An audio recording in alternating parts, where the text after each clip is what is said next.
This is Democracy Now! I'm Amy Goodman. With the U.S. midterm elections a day away, we continue our conversation with the world-renowned linguist, dissident author Noam Chomsky. Democracy Now!'s Nurmi Sheikh and I interviewed him from Tucson, Arizona, where he now teaches at the University of Arizona. Noam Chomsky is also Institute Professor Emeritus at the Massachusetts Institute of Technology, where he's taught for more than 50 years. During part one of the conversation that we played on Friday, Noam Chomsky talked about what's at stake in tomorrow's midterm elections. So is it the most gravest moment in my life? Yes, but also in all of human history. And things like the election will have an impact on this. During our conversation on Thursday, I asked Professor Chomsky to outline some of the issues he thinks should be followed most closely. What are the domestic policies of the Trump administration? They're very straightforward. Lavish gifts on the rich, powerful corporate sector and try to undermine and destroy anything that might be of benefit to the general population. That's quite explicitly what's happening before our eyes. So take the legislative achievement that the Republican Party is most proud of. Their tax bill. As economist Joseph Stiglitz described it, the donor relief plan of 2017. It's an enormous gift to wealth, corporate power, including real estate interests, incidentally. Enormous gift, frankly, and it has the secondary advantage, as the Republican leadership was quick to point out, it has the advantage of creating a huge deficit, which can be used to as a pretext for getting rid of social spending. U.S. social spending is already very meager by world standards. We're down at the bottom of the OECD, the 30 rich countries, along with Greece and Turkey and social benefit spendings. But there's something there. So let's get rid of it. Let's undermine Medicaid, which goes to the undeserving poor.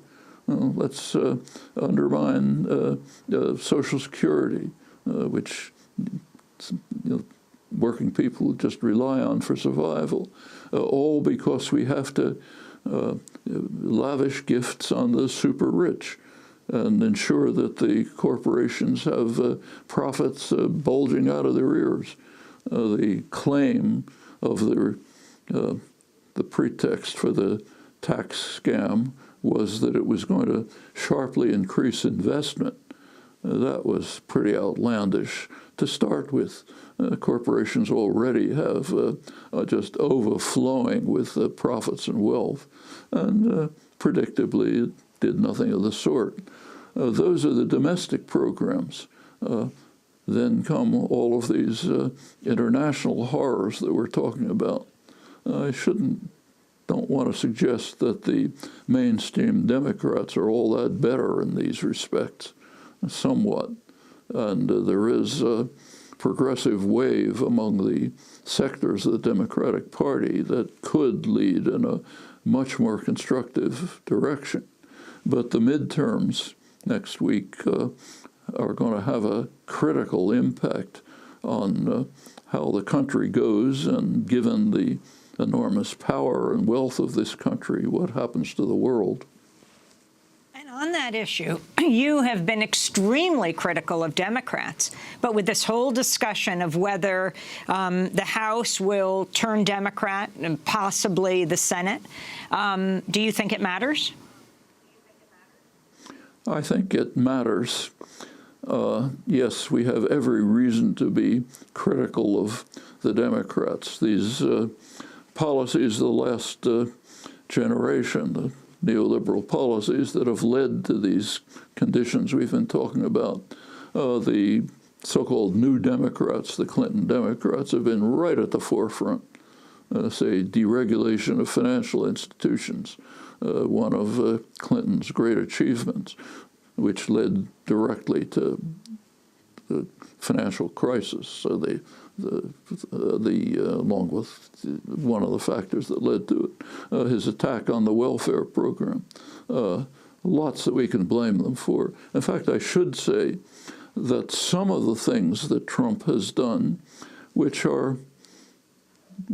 merit praise, are bitterly attacked by the Democrats and by the Republican hawks, in particular with regard to Korea. In last April, the two Koreas, North and South, issued a historic declaration, Panmunjom Declaration, in which they laid out for the first time fairly detailed plans, moves towards reduction of tension, reconciliation, reduction of weaponry, denuclearization, very sensible, detailed plans. And they virtually pleaded with the outside world, meaning the United States, not to interfere. What they said is the two Koreas will proceed with these plans on their own accord, crucially. In other words, let us do it. Trump, to his credit, has not interfered. The Singapore summit, for which he was lambasted, was one of his very few admirable achievements.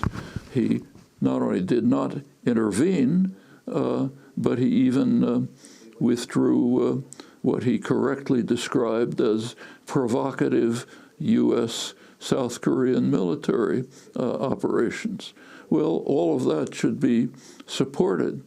I don't know what his reasons were, maybe ridiculous reasons, but it doesn't matter. These are moves that should be supported. Those are the things for which he's being bitterly attacked. So it's not a entirely, sort of a clear issue. Nevertheless, overwhelmingly, the Republican Party is simply a major threat to not only to the country, but to human survival. I've said in the past that I think they're the most dangerous organization in human history on the issue of climate change alone, and I think that's worth repeating. World-renowned linguist, dissident, and author Noam Chomsky. Will return to our conversation with him in a minute to talk about the threats of nuclear war and climate change. But tune in Tuesday night for Democracy Now!'s live coverage of the midterm elections. We're teaming up with The Intercept for this special broadcast from 7 p.m. Eastern Time to 1 in the morning. Check your local listings or simply go to democracynow.org. Back with Noam Chomsky in a minute.